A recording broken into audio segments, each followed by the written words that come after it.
Hi, I've been invited to talk about the prospects for progressive change in the United States, which, in the spirit of Ellen Meiksins Wood, means talking about the American working class.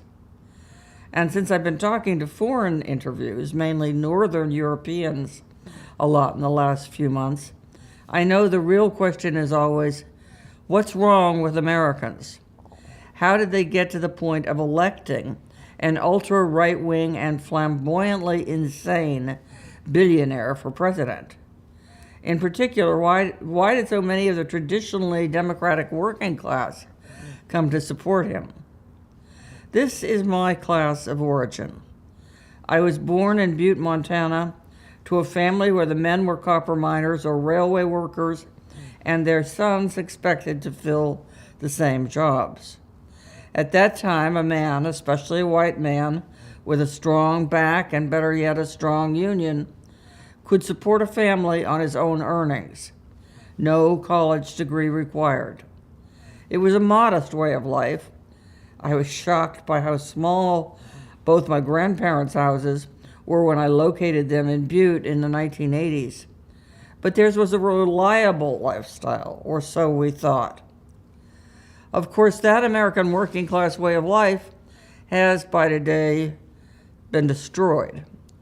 The abstract word for this process of destruction is, quote, deindustrialization, and the abstract explanation for that is globalization. Factories in the United States and Canada shut down and reopened in Mexico or China. The communities that depended on those factories were devastated. I saw this, or a version of it, in Butte. When the mine owners decided to relocate to Chile, they left without bothering to pump the water out of the vast underground network of mines. As a result, a large swath of the city was flooded and became an 1,800-foot deep lake, so poisoned with mineral residues that in 2016, a big flock of migrating geese died within hours of contact with the water. As for the city itself, the last time I was there, about 10 years ago, it was tragic.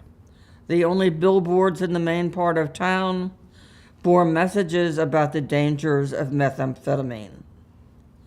I saw something like this happen again in Pittsburgh, where I lived for part of my childhood. When the steel mills closed in the 70s and 80s, Pittsburgh went downhill fast, reemerging in the 00s as a center for the development of driverless cars, which will, of course, mean the end of thousands of more working-class jobs. Then there was Long Island in New York, where I raised my children. At that time, it was still a manufacturing center with scores of factories where my husband, an organizer for the Teamsters Union, led the fight for unionization, using our home as a base. When the factories closed, the organizing came to an end. And with it, the blue-collar community my husband and I had helped build. A community of truck drivers, janitors, teachers, and factory workers. There were no more Sunday afternoon barbecues in our backyard. Deindustrialization didn't just take away jobs. It destroyed an entire way of life. As men ceased to be reliable breadwinners, women leaped into the ever-expanding service sector, in healthcare, for example, and food service. At the same time, many working-class men simply left the workforce. They worked all right, but as handymen, day laborers, house painters, with no regular income or place of employment. Naturally, family incomes fell or stagnated, and the working class standard of living declined to perilously low levels.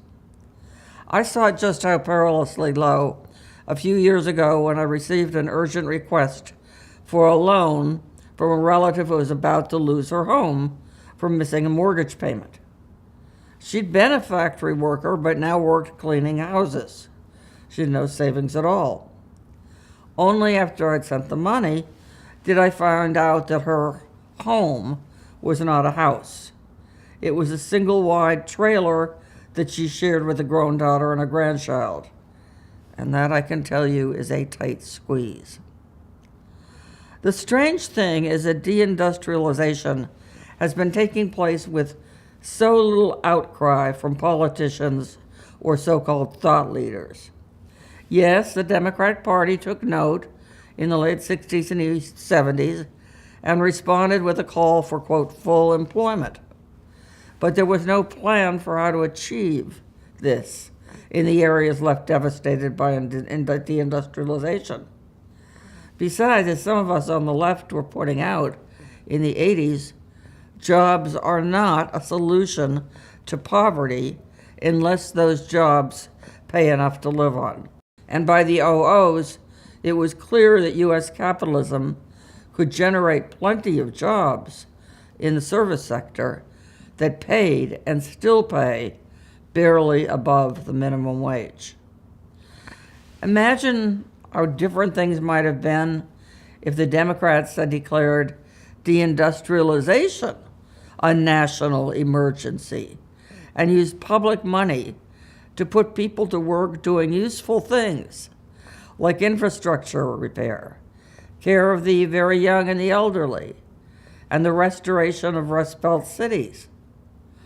Or if they'd initiated a vast expansion of the welfare state so that laid-off workers would not face the possibility of homelessness and hunger. But none of that happened. I'm not a political scientist, so I can't give you the kind of explanation that Ellen Meiksins Wood could. I'm just a journalist, so I can only tell you what I've seen and heard, which was a lot, since my mission as a journalist was to put the working class into the mainstream media. This was not easy, because media decision makers, like other educated professionals, have come to live in a world completely separate from working class people. Different neighborhoods, different schools, different forms of recreation. Most of the editors and publishers I worked with were unlikely to encounter a working class person unless it was the FedEx guy making a delivery or a janitor emptying wastebaskets. So when I pitched a story on working class men, as it happened, to the editor of a very liberal magazine, she asked me, "But can they talk?"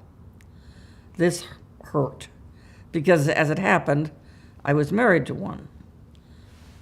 Without real contact or information, stereotypes take over, and the stereotype of the American worker was that of an ignorant, crude, backward sort of person.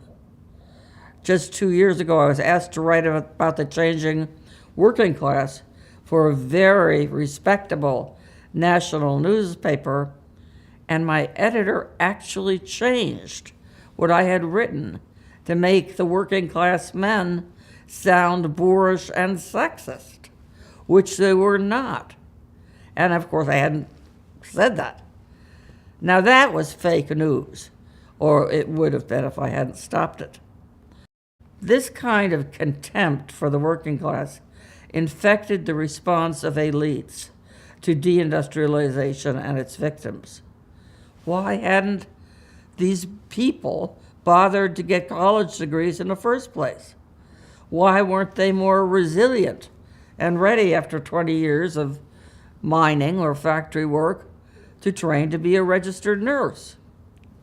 You know, resilience is a very popular term these days, and it is urged on everyone who enters a job training program. Laid off? Well, they tell you just get a do-over and remake yourself into a new and more marketable kind of worker. Professional class contempt for the working class gains moral authority from the assumption that the white working class is deeply racist. That means if you are an affluent, suburban-type person, a professional, you don't care about the white working class. They deserve what they've gotten. In reality, working class people of all races are more likely to vote Democratic than are the affluent suburban types. And think what we've just learned about in my state of Virginia about the racism of our white elected officials, Democratic officials, including the governor, who it turns out entertain themselves in college and law school by dressing up in blackface. The most stunning expression of contempt for the white working class, and probably the most consequential, came from Hillary Clinton, who called Trump supporters, quote, deplorables, thus sparking a small business in T-shirts proclaiming people's pride in being deplorables.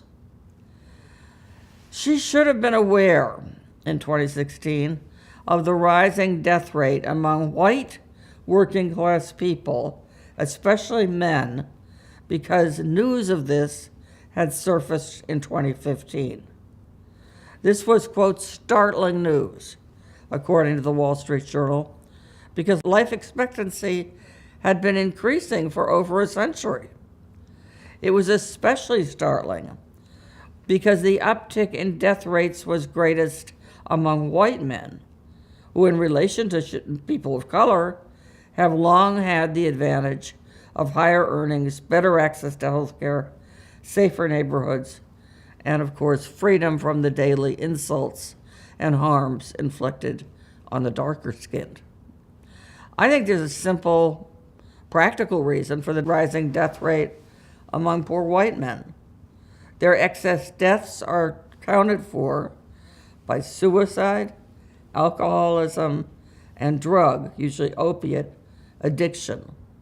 These are what economists are calling the diseases of despair.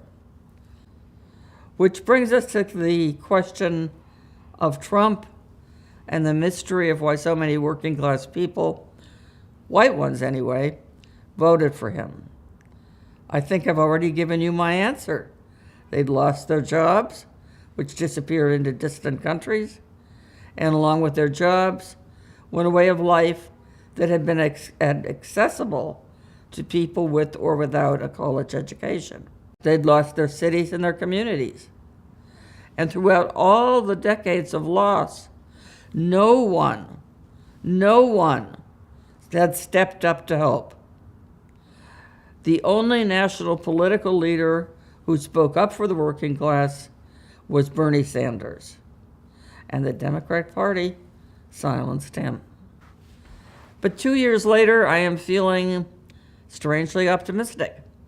We have a new generation of young left-wing political leaders emerging, many of them women of color, in fact, and all of them talking about a higher minimum wage, Canadian-style national health insurance, and a plan called the Green New Deal. What's more, many of them are self-declared socialists, meaning that they are fighting for an economy that serves the working class majority, not just the super rich. It's a potentially new world here, south of your border, and one where I can finally say, hey, I'm a socialist, and I was one before it was fashionable.